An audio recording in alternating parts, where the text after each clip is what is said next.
10%. You also increase exports by 0.13% or something, or 1.3%. So there is research there that, but again, we're going to have to see how this shakes out.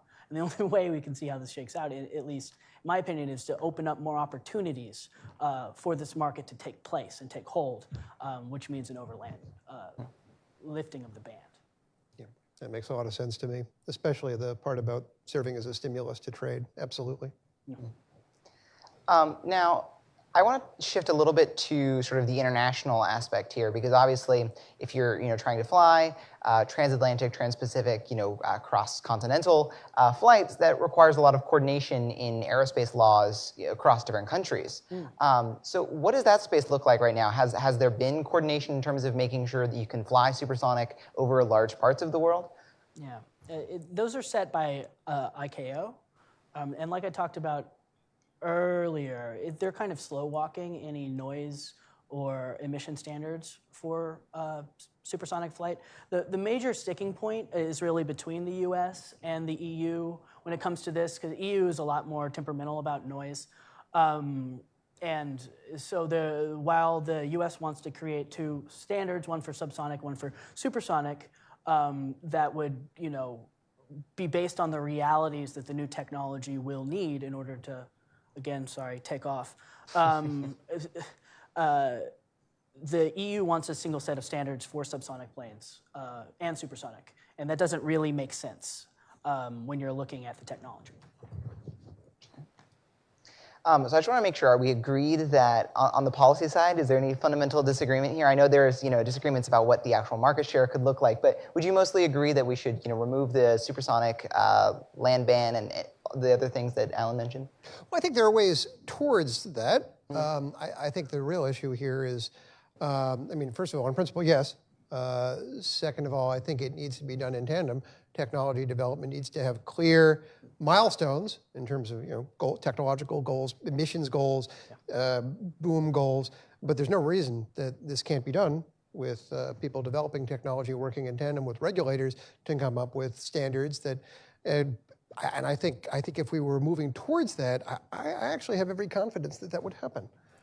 One of the things that I just picking up off those comments that would be useful here in the U.S. is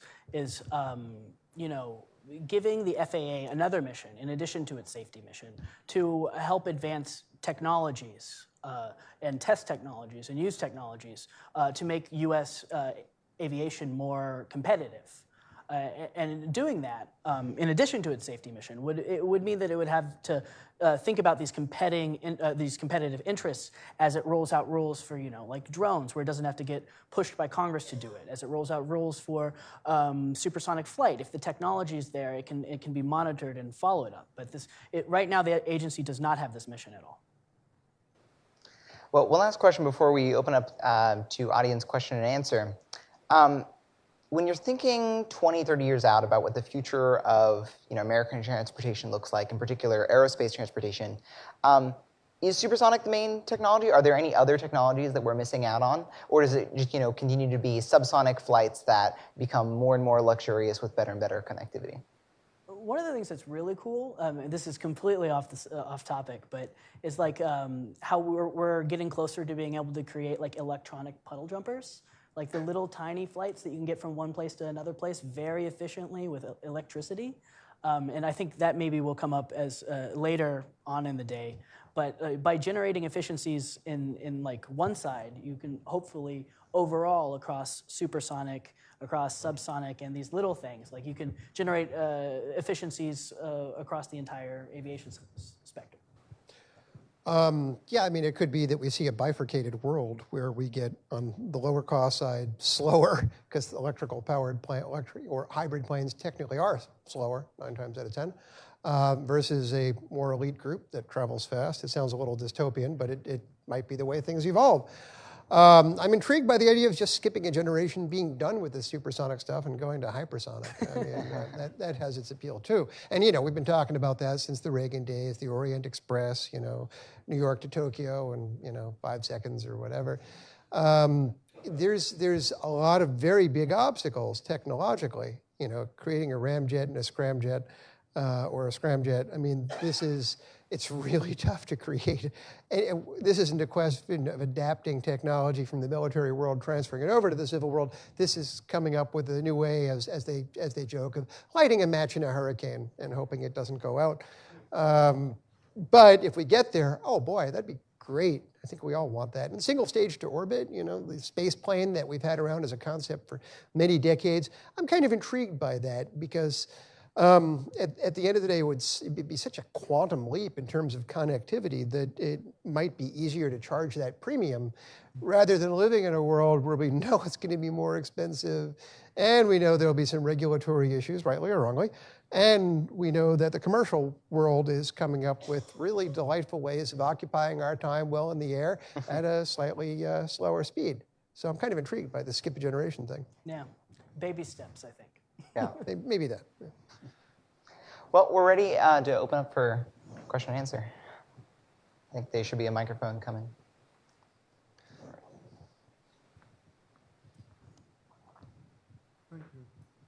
I didn't actually come here expecting to do much speaking, but I do have I have a little axe to grind. The CEO of Boom went to Carnegie Mellon with my son, and he's a friend of mine. So I know I have read quite a lot about what he is doing. My understanding is he wants to have the FAA bring down the noise requirements instead of the speed requirements, so that no matter how fast you go, as long as you don't make too much noise, you'll be all right. Another thing, he's planning on going 2.2 Mach and charging about what business class passengers pay for their now less than 2.2 Mach. And also, I've heard about other planes which are being in the works that are smaller and slower than his. He will hold 55 passengers. These others hold 12, 15, something like that. So I don't see any real competition between him and anybody else coming up at all. Maybe I've missed something. No. I mean, look, I like his idea. This industry is in part predicated upon people adding value with new inventions. We can't begin to have the conversation about economics, airfares, anything until we have an engine. It's got nothing to do with the airframe. It's got nothing to do with the regulations. Fuel burn and therefore economics is determined by engine. Now, it could be that tomorrow he comes up with an engine or somebody develops an engine for him, in which case I will say, I cannot wait. But we can't have the conversation until he has an engine. And they've already said, at least to trade press, that they think that they can get parity with subsonic planes in the future, but they're only building a demonstrator now. So I think we should be cognizant of where they are after the demonstrator flight and like what the actual passenger plane will look like before we jump to conclusions.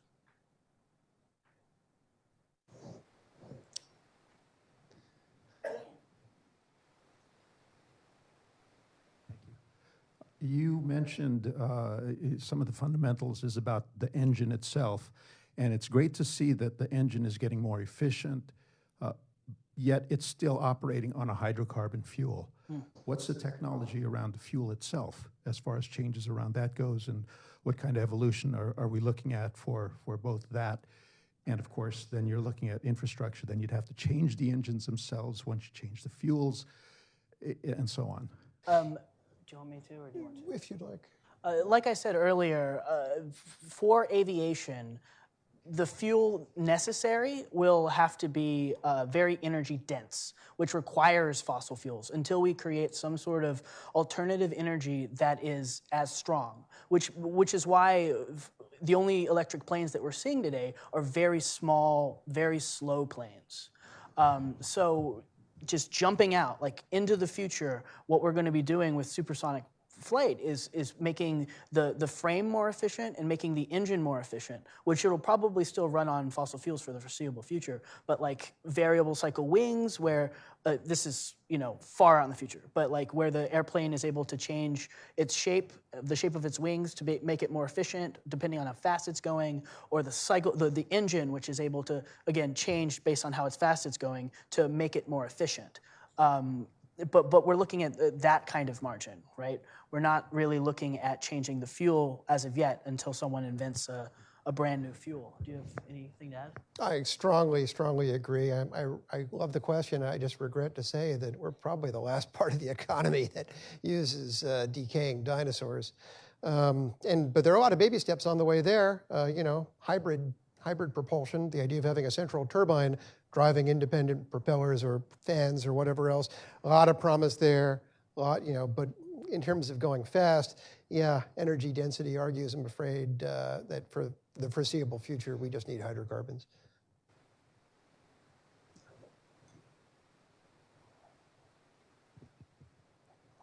Hi, Richard was giving me flashbacks talking about National Aerospace Plane and Orient Express.